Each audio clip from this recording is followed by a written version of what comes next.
Bonjour à toutes et à tous. Je suis Ahmed Gergouri, maître de conférence agrégé en médecine du travail, medical doctor et un PhD en santé et environnement. Et dans le cadre de certificat de santé au travail, on va vous présenter une introduction à la santé au travail et à l'environnement avec toutes les particularités. Et dans ce cadre sera notre première intervention dans ce domaine pour apporter une introduction et une nouvelle culture à préserver cet environnement et voir les impacts qu'on peut en avoir sur notre santé. Alors dans cette thématique, et depuis Hippocrate, disait que pour apprendre la médecine, il faut considérer d'abord les saisons et connaître la qualité des eaux et des vents, étudier les divers états de sol et le genre de vie et des habitants. Donc vous voyez à travers cette définition, si on peut la considérer depuis Hippocrate, ça montre bien la démarche qu'un médecin doit en avoir. Et d'ailleurs, même à travers cette réforme de la santé actuellement pour la formation des médecins, on doit tenir en considération l'être humain dans son environnement, dans sa totalité. On ne peut pas le considérer comme appareil par appareil individuellement. C'est un aspect complémentaire. Et d'ailleurs, j'invite les gens qui sont dévouants de la lecture, ils peuvent approfondir leur lecture à travers une collection livres de poche pour RO et livres de l'art médical et ça va donner une vision plus claire dans cet aspect-là. Alors donc comme objectif éducationnel qu'on essaie de toucher à travers cette présentation et cette intervention, prendre conscience, c'est la prise de conscience qu'on cherche à travers les problèmes de contamination de l'environnement industriel et non industriel, et les risques de contamination environnementale sur la santé des populations d'une manière générale. Et on est bien dans une vraie démarche de la santé publique. C'est une démarche santé publique environnementale et ce n'est qu'une introduction dans le cadre de ce certificat de santé au travail. Les problèmes de la santé environnementale découlent essentiellement de la dégradation de l'environnement, de l'écosystème qui soutient la vie en se manifestant en diverses formes de la pollution de l'air, de l'eau, du sol et des aliments. Et on a un vrai triangle auquel l'être humain est bien un centre. D'ailleurs, pour suivre l'actualité, ce qui se passe dans la forêt amazonienne, avec toutes les conséquences qu'on peut en avoir, ça va se montrer bientôt et on aura les comptes quel que soit, et vous allez voir que ce qu'on parle, c'est une vraie démarche de ce problème-là. Alors, la nature même de la planète nous a fait courir des risques, mais il y a des risques de l'environnement qui sont acceptables d'origine anthropique, donc comme certaines des substances toxiques. On peut trouver ces éléments-là qui posent des vrais problèmes de santé publique. Alors, si on va parler de Sfax, qui est notre environnement, au moins pour se rattacher à notre environnement et son environnement, et si j'ai à vous présenter ce qui se passe à Sfax il y a des années, Sfax c'était une très belle ville. Rien que vous voyez dans cette première photo, cette verdure qui entoure les remparts de la ville de Sfax, surtout de la côté de la Médina, de la nouvelle ville, et ça fait tout autour. Malheureusement, si une personne, on le montre cette photo et il passe voir ce qui se passe dans la ville actuellement, ce sont des parkings qui ont pris la place, c'est de l'asphalte qui a pris la place et de l'actualité, pareil, l'environnement, vous voyez Sidi Mansour avec sa mosquée, mais ce qui se passe dans la mer et avec l'actualité, rien ces derniers jours, on a des dégagements d'odeur, il y a des changements de couleur, il y a énormément de problèmes environnementaux que notre ville nous fait poser des questions sur notre santé. Alors, tous les points d'interrogation et d'exclamation méritaient que notre étudiant, que notre futur médecin se pose des questions sur cet état de santé. Alors, si on essaiera de voir la définition de l'environnement en lui-même à travers deux angles, d'une part les sanitaires et d'autre part les environnementalistes, chacun par son angle voit les choses à sa manière et évidemment, en matière de santé publique, l'environnement représente des facteurs de risque, des facteurs physiques, chimiques, microbiologiques qui ont une action sur notre santé et malheureusement, on a toujours une définition d'ordre négatif, c'est-à-dire on a des conséquences négatives, alors que l'environnement, le rayon soleil. Et il a des effets positifs aussi. On a besoin d'être exposé, mais pas aller à des conséquences graves qu'on peut avoir des coups de soleil ou autres. Et c'est pour cela on ne peut être que dans un élément d'équilibre. L'OMS, d'ailleurs, lors d'une conférence de la santé-environnement en 1999, définit l'environnement comme la clé d'une meilleure santé. Et c'est très logique d'avoir ces éléments à l'esprit. Dans le terme de l'environnement, on a des paramètres physiques, pollution de l'atmosphère, de l'eau, l'impact des déchets, l'ensemble des activités humaines, l'air ambiant, les accidents domestiques, la vie qu'on voit tous les jours dans les heures de pointe. Et maintenant, sur Sfax, c'est plus les heures de pointe. Tous les jours, toutes les heures, de 7 heures du matin à minuit, toujours on a une ambiance sonore très violente avec tout ce qui se passe comme impact aussi de pollution atmosphérique par les échappements de voitures. Pour les environnementalistes, l'environnement est une source de danger, notamment par le biais des phénomènes naturels. On peut avoir des volcans, on peut avoir des inondations, on peut partir plus sur des conséquences plus graves que ça, et c'est ça, les activités économiques, les énergies, l'industrie, les dégagements des échappements de voitures.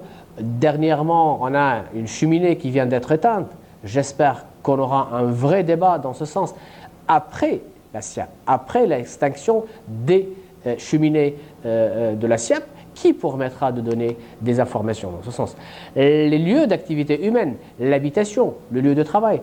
À Sfax, on a un grand problème sur les activités humaines et on va l'exposer plus loin. C'est notamment les puits de perte qui ont une contamination directe de la nappe d'eau. Le lieu de travail, là où je peux faire polluer. Donc là, ce sont des informations et les environnementalistes les considèrent comme danger. Alors, il y a des facteurs qui entrent avec l'environnement et l'être humain. C'est ce qu'on appelle les chaînes d'alimentaire, l'eau, l'air ambiant, extérieur ou intérieur, qui est les rayonnements inondants, qui vont être des vecteurs à véhiculer ce qui se passe de l'environnement à l'être humain avec les conséquences qu'on peut en avoir. D'ailleurs, pour anecdote, ce qui s'est passé il y a des années à Tchernobyl, ces nuages-là sont arrivés sûrs et certains à notre côte. D'ailleurs, il était bien vérifié scientifiquement que les vents de sable, les grains de sable qui partaient du désert tunisien sont arrivés et sont trouvés sur les côtes de Marseille. Alors, ça c'est avec du point de vue densité et de masse, ils sont plus lourds. L'autre, c'est un nuage, il est arrivé et les conséquences sont là malgré la négation des autorités sanitaires internationales. En synthèse, ce qu'on peut dire, le rôle de l'environnement, il est capital dans l'apparition ou le déclenchement de certains phénomènes, entre guillemets, pathologies. Et ceci se confirme. D'ailleurs, la médecine cherche à comprendre certains facteurs environnementaux dans le diagnostic et ses recherches depuis les années 70. Donc là, cette notion, cette nouvelle science santé-environnement, ce couple est apparu depuis les années 70, mais vous allez voir que ce n'est pas que les années 70, c'est de l'actualité. En fait, l'environnement, c'est l'ensemble des aspects pathogènes externes par rapport à l'être humain ayant un impact sur la santé. Substances chimiques, substances physiques, biologiques, ce qui considère les facteurs externes et non pas internes. Internes, on peut les considérer ce qui pourrait être génétique, alors que même le génétique, son apparition ne se fait qu'après une exposition externe. En tout cas, on va rester sur les facteurs externes pour centrer le débat et on laisse les généticiens à leur rôle. Voici par conséquent, on y oppose ces facteurs internes qui sont d'ordre génétique. Alors l'intérêt pour que l'être humain s'intéresse à son environnement. Pourquoi on doit s'intéresser? Alors, comme on l'a fait dans l'introduction, Hippocrate s'intéressait à son environnement et expliquait à ses élèves comment votre environnement, en le comprenant, vous pouvez résoudre des problèmes sanitaires, vous pouvez donner des solutions. Et d'ailleurs, ce qui s'est passé dans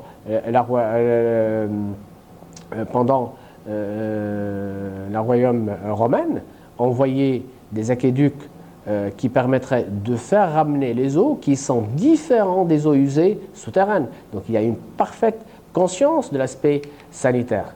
Et donc cet Hippocrate, depuis 5 siècles avant Jésus-Christ, tient en considération ces informations et essaie de faire passer cette information. Ça veut dire que cette science n'est pas nouvelle. Elle a plus que 25 siècles d'existence.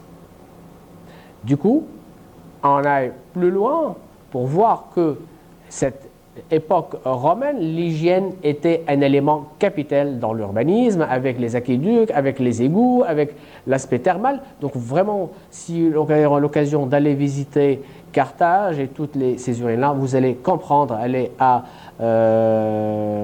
Utique, être à Doga particulièrement, et vous allez voir comment cette civilisation a tenu en considération cet aspect d'hygiène et cette association santé-environnement. J'exploite ce qui se passe à l'environnement tout en préservant ma santé. Et allant pour l'âge moyen, et notamment la civilisation musulmane, les savants musulmans et le chef de file Avicenne Ibn Sina, qui a donné une importance capitale à l'hygiène individuelle et collective. Et ce qui dit collectif, on est bien dans la qualité, dans le domaine de la santé publique. Ça n'empêche, à l'époque, l'inverse, l'Europe, elle était en plein ruine du point de vue hygiène. Il y a énormément des rivières et des eaux usées, toutes dans ces villes, et les épidémies qu'on peut en avoir, rien que ce qu'elle peut attraper Cœur de Lion à cette époque, ça peut expliquer l'état de l'hygiène pendant le XIIe et le XIe siècle en Europe. Alors cette santé-environnement, ou ce concept, son apparition, comment on va l'appeler? Donc là, c'est à partir du XVIIIe siècle que cette thématique est apparue, et on peut aller vers Pasteur et sa microbiologie, avec cette révolution dans le domaine des maladies infectieuses, et comment on a pu identifier des microbes au niveau des angles, dans les puits, dans les jardins, et qui permettra d'être traités pour qu'on améliore la qualité de vie d'eau notre cher être humain. Alors les conséquences, c'était très remarquable. On a une réduction énorme des taux de décès, rien par cette découverte des microbes et trouver ses correspondants comme traitement. Et à partir des années 80, qu'on a vu vraiment ce progrès écotoxicologique et des sciences de l'environnement avec des analyses de milieu, avec des études d'impact, avec des implications des équipes hétérogènes, sanitaires, environnementales, et permis d'améliorer, de comprendre cette composante-là. Alors, ce nouveau concept qui est apparu de santé environnementale et de ses corollaires, notamment la médecine environnementale, les risques sanitaires environnementaux qui permettent de préserver cette santé et préserver l'être humain. Et du coup, on a pu développer des modèles pour prédire ce qui pourra en avoir d'ici 20 ans, 30 ans, 50 ans et des siècles. Et donc, on est dans une vraie démarche prédictive dans la santé environnementale. Ce qui donne que cet aspect met l'accent sur les causes, comme je l'ai précisé, externes, et non pas le volet interne qui est le volet génétique, dans le développement de nouvelles pathologies pour pouvoir la comprendre et les expliquer. Alors, voyons plus près ce concept de la santé environnementale. Qu'on entend par pollution, c'est quoi ce concept-là? Alors, cette pollution, en fait, par définition, c'est, de point de vue étymologique, polluer, c'est profaner, souillir, salir, dégrader. Ça, si on vous ouvrez votre dictionnaire, vous allez trouver cette définition qui explique. Et on a sur des définitions d'expertise, la première, en 1965, la Comité de protection de l'environnement à la Maison-Blanche des États-Unis, elle a bien donné une définition en long et en large sur ce qui se passe dans cette pollution et les modifications défavorables du milieu naturel qui pourront en avoir des conséquences par l'apparition de ce produit avec une action directe et indirecte sur l'être humain. Alors, pollution et nuisance, déjà, il y a des degrés de variabilité. Et on doit tenir en considération pour la distinction majeure de ces concepts. La pollution, c'est déjà des conséquences sont déjà faites, mis en place et à donner des aspects à non-retour. Le concept nuisance, c'est une dégradation de l'environnement ayant pour conséquence d'induire une gêne pour la personne sans qu'il y aura des conséquences pathologiques. L'exemple le plus simple, c'est le bruit de la circulation. J'ai du mal à vous écouter parce que je suis dans un cadre d'une nuisance. Et donc, c'est dans les heures de pointe. Une fois que la circulation est partie, j'arrive à reprendre. Je passe une soirée dans une fête, et donc cette musique, en rentrant, j'arrive pas à vous entendre. Donc là, il y a une atteinte à des cellules auditives, mais le matin, j'arrive à vous entendre. Donc une réparation rapide. En passant de la nuisance à la pollution, les conséquences sont irréparables, et donc on aura des informations plus difficiles à voir.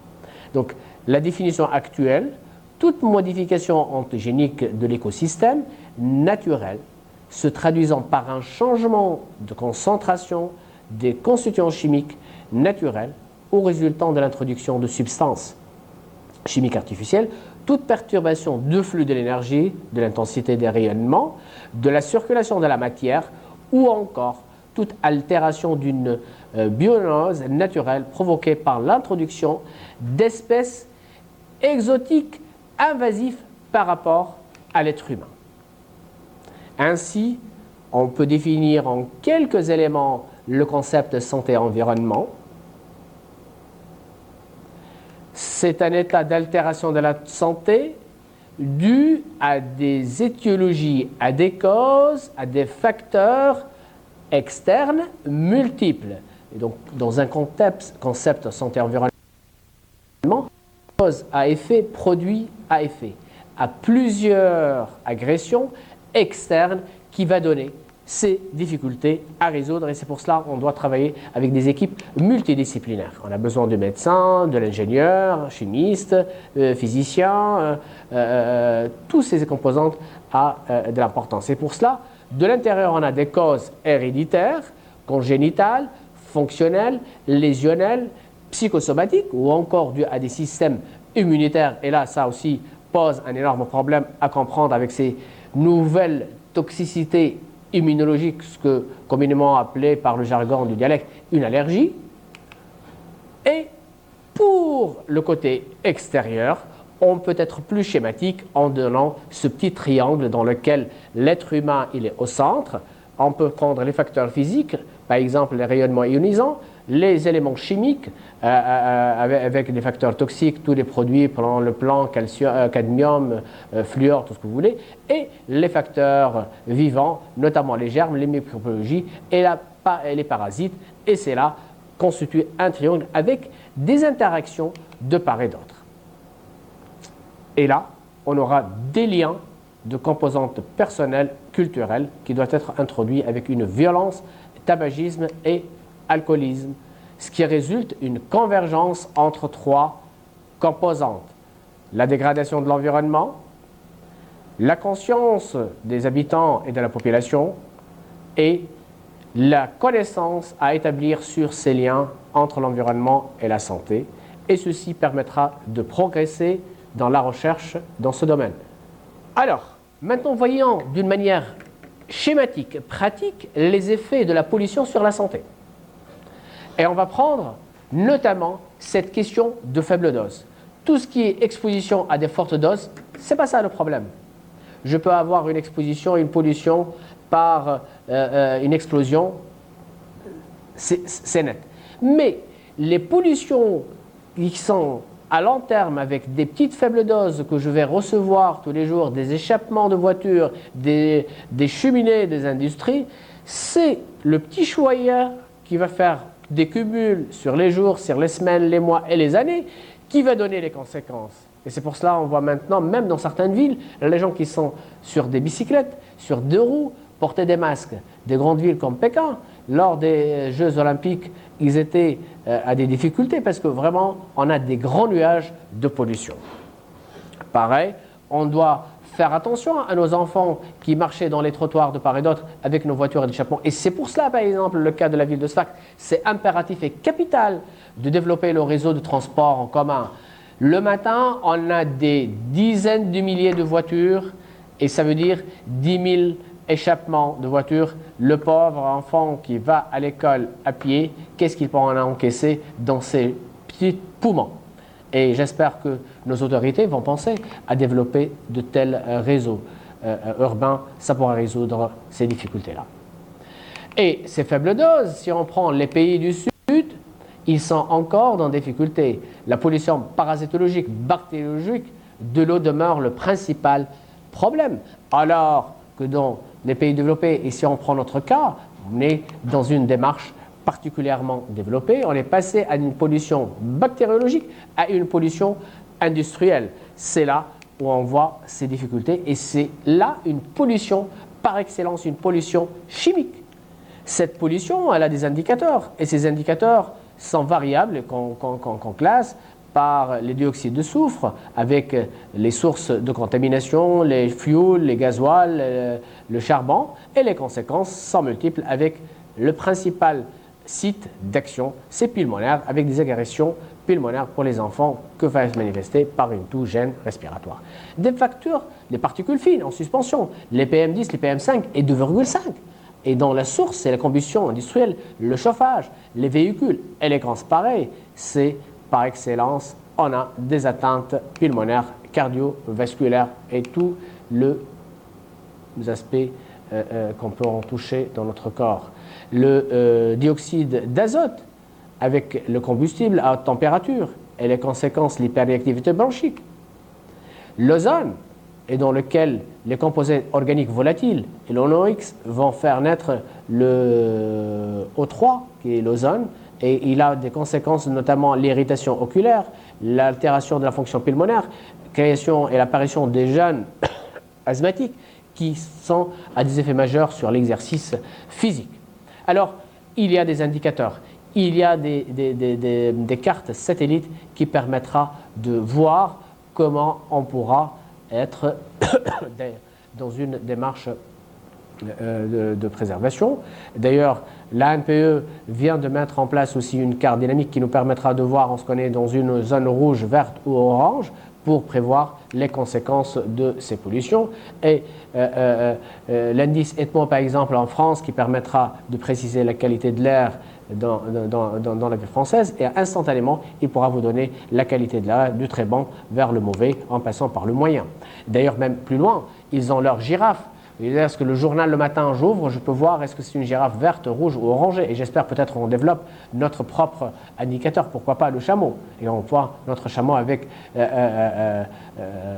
sa couleur, quelle est la qualité de l'air que, par exemple, cette année, de l'été 2019, un été exceptionnellement chaud avec des conséquences sûrement majeures sur l'état de notre santé. Donc, ces indicateurs de qualité de l'air sont capitaux et importants pour pouvoir comprendre et préserver notre santé. Alors, on a des nouveaux défis et de nouvelles professions sanitaires qui doivent s'intéresser. Il est difficile d'évaluer et de prévoir cet état de santé. Cette quantité de polluants qu'on peut en avoir, des pesticides, des substances chimiques, ce qu'on voit sur l'état comme polluant solide dans notre ville, Sfax par excellence, elle vit dans des difficultés énormes. Rien de faire une sortie dans les rues principales et vous voyez l'importance de cette pollution et les conséquences. L'être humain, laissant de côté toute station industrielle ou autre, l'être humain en lui-même, comment il est ses propres pollueurs de ce qui se passe autour de lui. Le jet déjà des mégots de cigarettes avec les conséquences qu'on peut en avoir. Et là, c'est pour cela qu'on va s'orienter dans ce concept vers le jeune, vers les jeunes enfants, les écoliers, pour introduire cette culture, pour donner une évidence à cet environnement et santé par rapport à l'opinion publique, qui n'est pas si simple de faire comprendre de tels concepts. Et avec la composante santé environnementale, on aura en général à faire comprendre sur des informations de protection et préservation sanitaire où l'émergence de la principale préoccupation, ce concept a l'issue de notre environnement deux aspects. Ce qui est incertain, exemple, les organismes génétiquement modifiables, et non certitude, ce sont les méfaits du tabac. À titre aussi d'exemple, on peut aller dans cette santé au travail qui est en relation avec l'environnement et parmi les disciplines dans lesquelles on a plus d'études qui ont été développées dans ce cadre-là. Donc c'est un environnement un peu particulier, ce n'est pas l'environnement non professionnel qui a donné ces aspects à comprendre certains phénomènes et on a à comprendre les origines du risque d'une manière générale et on a même mis en place des méthodes communes pour évaluer la santé et la qualité de l'exposition. Les épidémies professionnelles, l'épidémiologie professionnelle a apporté énormément de conséquences et c'est pour cela d'informations et de connaissances sur l'exposition et les sources environnementales à laquelle on est exposé et les effets des maladies professionnelles sur le bien-être de l'individu à son domicile et dans la collectivité pour pouvoir comprendre les effets des troubles qui sont liés à cet environnement de productivité du travail. Donc, sur les besoins scientifiques, on a pu déterminer des liens entre les doses absorbées et la réaction que peut en avoir et les conséquences qui peuvent être apparues suite à cette exposition professionnelle. Donc, quel que soit l'état, donc on a des explications et j'espère qu'on aura plus à faire comprendre nos étudiants en sciences de la santé l'importance de se poser des questions sur l'environnement où vit l'être humain. C'est pas pareil une personne qui vit au nord de la Tunisie, du côté belge, Jendouba ou Tbarqa, ou bien s'il est à Qirwan, Seliane, Gabès à Sfax, ou bien à Medine ou Tataouine ou à Gafsa. Chaque environnement, il a ses particularités dans lesquelles on doit se poser des questions pour pouvoir comprendre ce qui se passe dans cet environnement-là. Quels que soient les éléments qu'on a, on doit avoir à améliorer et prendre les décisions pour limiter les expositions grâce à une optique de vision large qui permettra de voir ce qui se passe dans cet environnement-là et donner plus à les autorités à faire des fixations sur les normes pour pouvoir les décisions réglementaires. Ceci va permettre de limiter les risques, si pour le travailleur, pour la collectivité, mais pour la société d'une manière générale. Alors, dans ces éléments-là, qu'est-ce qu'on pourra en faire pour pouvoir mettre en place ces normes-là, pour pouvoir mettre ces évaluations? On est capable de mettre en place des systèmes, des démarches, des stratégies d'évaluation des risques sanitaires liés à l'environnement. Bon, prenons le cas de l'environnement industriel, c'est pourra être une démarche. Et là, c'est à travers l'Académie des sciences des États-Unis depuis les années 1980, elle a mis en place cette démarche d'évaluation de risque qui se base sur 4 éléments. Donc, cet risque quantité qui est croissant dans la société et l'évaluation de risque sur les bases scientifiques et sur d'autres critères économiques, psychologiques. Alors, cet intérêt à cette démarche a permis l'apparition d'un concept, ou de concepts particulièrement. D'une part, le danger, qui est la caractéristique intrinsèque d'une substance, et le risque, c'est la gravité et la probabilité qu'on peut en avoir si on est exposé à ce risque. En clair, si je prends le cas de l'électricité, on a besoin, on peut en travailler, nos ordinateurs, nos activités. C'est dangereux si je vais être exposé à l'électricité, mais il faut en savoir utiliser des moyens que je peux trouver les bénéfices sans que je serai plus exposé. Et cette démarche, d'une manière schématique, et pour l'objet d'autres présentations, elle se base sur 4 étapes dans un ordre chronologiquement obligatoire. Identifier les dangers, évaluer la relation dose à effet, évaluer l'exposition et donner une caractérisation des risques. En conclusion, dans cette introduction sur la santé environnementale, la prévention, c'est notre objectif ultime, c'est la préservation de la santé de notre cher être humain, qui va reposer avant tout sur une situation démontrée, l'influence d'un facteur de risque, sur les connaissances épidémiologiques, et on aura 2 grands schémas. Ou bien une prévention passive, On va agir sur les niveaux des techniques, sur les comportements immédiats, c'est ce qui se passe actuellement. Malheureusement, les démarches de la municipalité, la mairie, les autorités, le ministère du développement local, c'est malheureusement des actions passives. On va faire une campagne un instant, alors que le plus important, c'est de mettre en place une prévention active, c'est de faire impliquer les jeunes, impliquer les moins jeunes, la société civile à introduire cette action de démarche, ce qu'on appelle une participation de l'être humain, une activité participative dans laquelle il va apporter des solutions. Et là, on va s'inscrire dans une démarche purement éducative et c'est la culture éducative. Autrement dit, on a une influence sur le comportement, mais on va mettre en place une prévention active qui va exiger davantage une prise de conscience de la part des individus et par conséquent de la collectivité. Dans cette démarche-là, on arrive à mettre en place cette culture santé environnementale. Voilà, c'était une introduction que je vous ai apportée dans cette démarche santé-environnement. J'espère qu'on vous verra dans d'autres circonstances pour vous exposer d'une manière plus approfondie. Je vous remercie pour votre attention.